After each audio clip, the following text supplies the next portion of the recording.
I have had a problem with Tobirama for a while now, and finally, I'm addressing it in this video. I think Tobirama is to blame for, let's call it the Danzo problem. Tobirama is to blame for Danzo.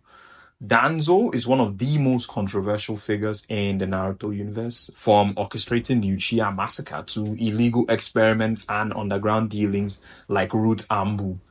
His actions nearly destroyed the Hidden Leaf, no matter how many times he claimed he was trying to save the Hidden Leaf. But I am here to say all of the things he did, him, in fact, he as a person being that way is because of Tobirama. So, in this video, we're going to talk about it. We're going to give some reasons, and then I want to hear your thoughts about the matter too. Let's not waste anybody's time. Let's do this. Tobirama Senju was a genius, an innovator, created new jutsus that helped make many powerful techniques and also helped build konoha systems. He created the Chunin exams, the Anbu, and the Konoha military police. And even the very concept of the Hokage succession himself, but he was also extremely pragmatic and deeply wary of the Uchiha clan. While his brother Hashirama believed in unity, Tobirama believed in structure and control. That mindset planted the seeds for decisions that would have major consequences down the line. Tobirama and Hashirama are very different. Hashirama was more of an optimist.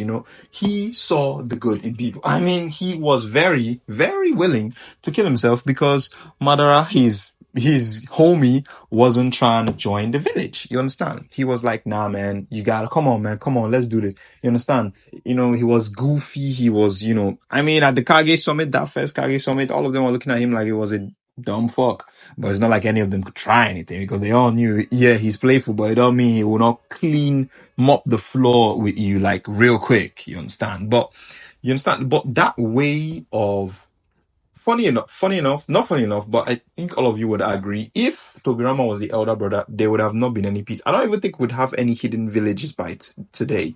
You understand? Because Tobirama would have, constantly, he would have kept going to a war with the Uchiha and everybody else. He don't give a fuck. You understand? But that kind of Hashirama's mindset is the kind of mind that creates peace, is the kind of mind that breeds an environment of love. It's so crazy, like sometimes the things he says, it's wild. Like, anytime I see people saying that military police thing, making the Uchiha, become, bro, let me put it like this. Let's put it in real world context. If, for instance, let's say a group that you have already, been, these weird motherfuckers with their red eyes, that kind of is a label on its own. Then it's just like putting in the real world every single police officer, any country you are in. Okay, let me say like you're in a white country and every single policeman, from the ones in the jails to the prison wardens to the ones just giving you that bullshit ticket on the street, every single one of them is a black man or an Asian.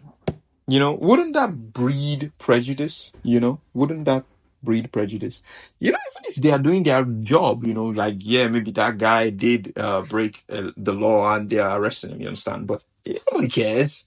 We don't like the feds, you understand? So that in itself was already setting them up for failure. Like, it was setting them up for bullshit that would last for decades until they were wiped out. You understand? Like, it was a setup.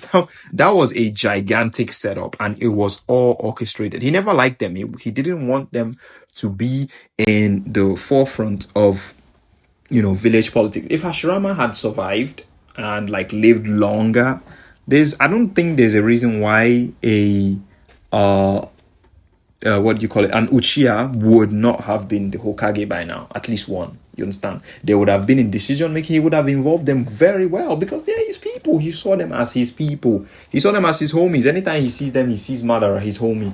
You understand? He would have continued spreading love. And if he had stayed longer to spread that kind of loving energy and cooperative energy, and like, these people have weird eyes, and yes, it is in fact possible for some of them to go bad, but the same way it's possible for any clan to go bad. Like, anybody in any clan can be a bitch. Anybody in any clan can kill people. You understand? It doesn't mean the whole clan. It's like labeling all black people as robbers. You understand? Like that's literally this some like crazy stuff. He's just labeling all of the Uchiha as a clan of evil. That's crazy, bro. Last I checked, your clan was killing their clan too. What are you talking about, bro?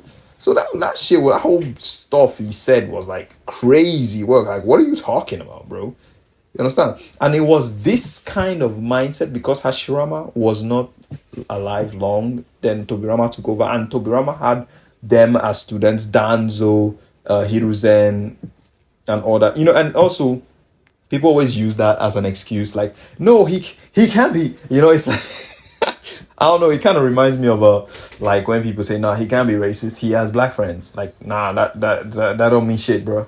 Like that don't mean anything. Like, yeah, he had Kagami on his team.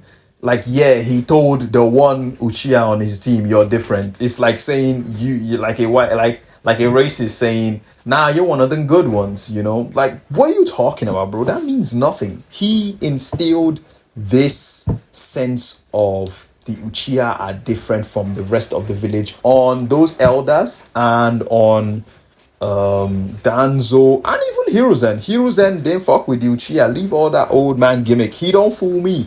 He did not like them. He did not do anything to stop anything. Sent the member of the clan himself, Itachi, because of his loyalty to the Leaf Village to kill his whole clan. That's crazy work, bro. That's genuinely crazy.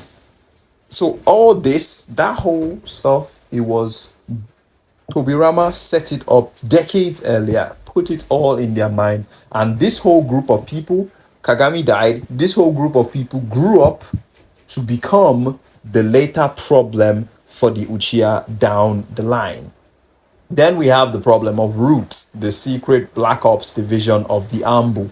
Danzo created it, you know, with direct imitation of Tobirama's own Ambu system. But like Root went far beyond that, you know. Tobirama even publicly allowed, you know, brainwashing child soldiers, genetic experiments. Like Danzo did the whole shebang, you know, it was crazy work. All this comes about from Tobirama's like teachings when Danzo was younger about how it is, you know, it is your duty to sacrifice yourself, give anything, go any mile in order to sacrifice yourself for the greater good. You know, Danzo now took that to the extreme with Root Ambu, like anything goes for the protection of Konoha, for the protection of the Will of Fire. You know, Will of Fire, you will do anything. You know, he saw himself as like the continuation of Tobirama's will, doing what the village needed, not what was morally right. And even what the village needed wasn't that. The village didn't need Root Ambu. Think about it. What does Root Ambu do? Apart from trying to assassinate Hiruzen and some other weird shit. Everybody that gets there is traumatized and scarred. Even more traumatized and scarred than the normal average shinobi world. You understand? All of them leave and become better people. Anything you do, the Ambu can still do it. Like, you didn't need to go these extra mile for your own organization. It was because of Tobirama's kind of teachings on him. I'm not saying Danzo isn't to blame. I'm just saying it all started with that mindset. You understand? Because funny now I think about it, yo, that way he selected Hiruzen as Hokage was terrible. What was that? For real, what was that?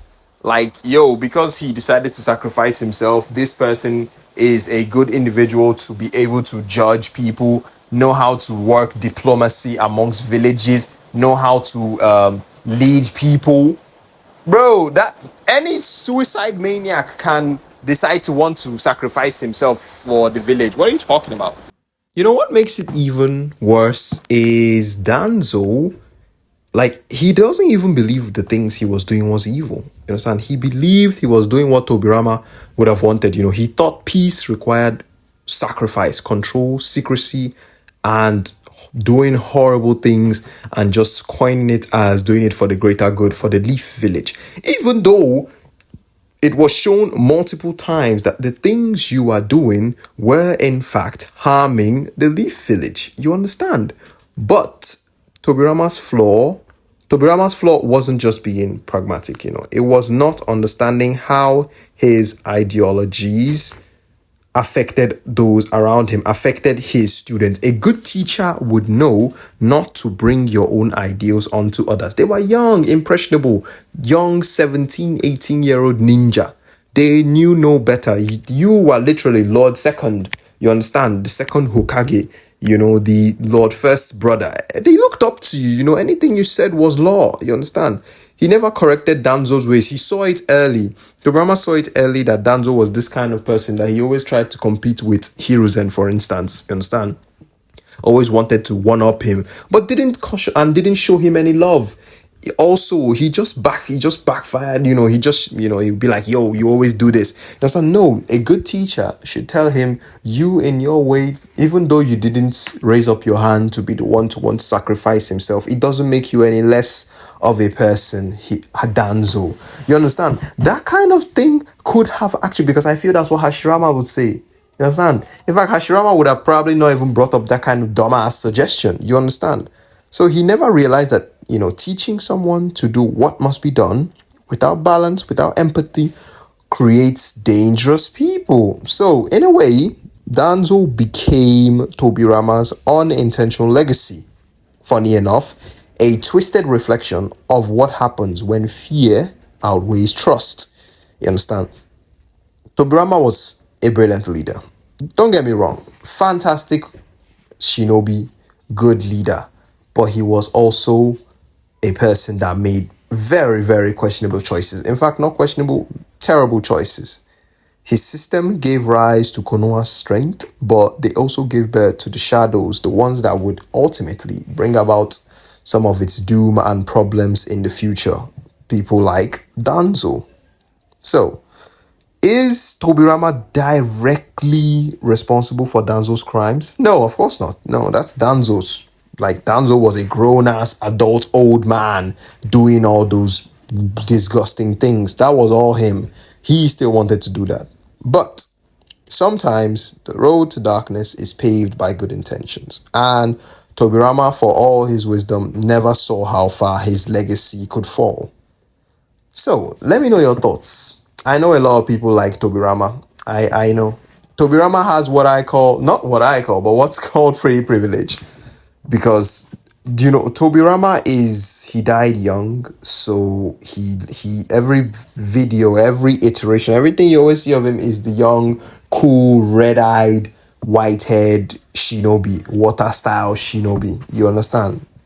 So he's cool. He has pretty privilege. Danzo, on the other hand, we see him very few when he's young. Even when he's young, he still has that scar on his chin. He's an old man, not even older man. He's an old man, wrinkled up with bandages and stealing eyeballs to put in his hand. Like, he's weird. And he does evil things, experiments on children, wipes out entire clans. He's evil. So Tobirama was spared a lot of the brunt of the blame because Kishimoto created the perfect fall guy in Danzo. You understand? So, but that doesn't mean Tobirama still cannot share in some of the blame he created. His brother, when he heard all those things, he was, when they brought them back with that Edo Tensei, you understand? He was so shocked. Like, bro, this ain't what I taught you. You understand? How do you just, like, what are you talking about? It's so crazy when you see two of them side by side. They're so different. If Hashirama had stayed alive longer, things would have been different. But alas, here we are.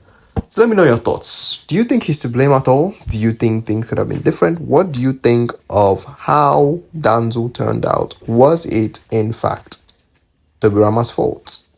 Let me know your thoughts. Thanks for watching, guys. I'll see you guys in the next video.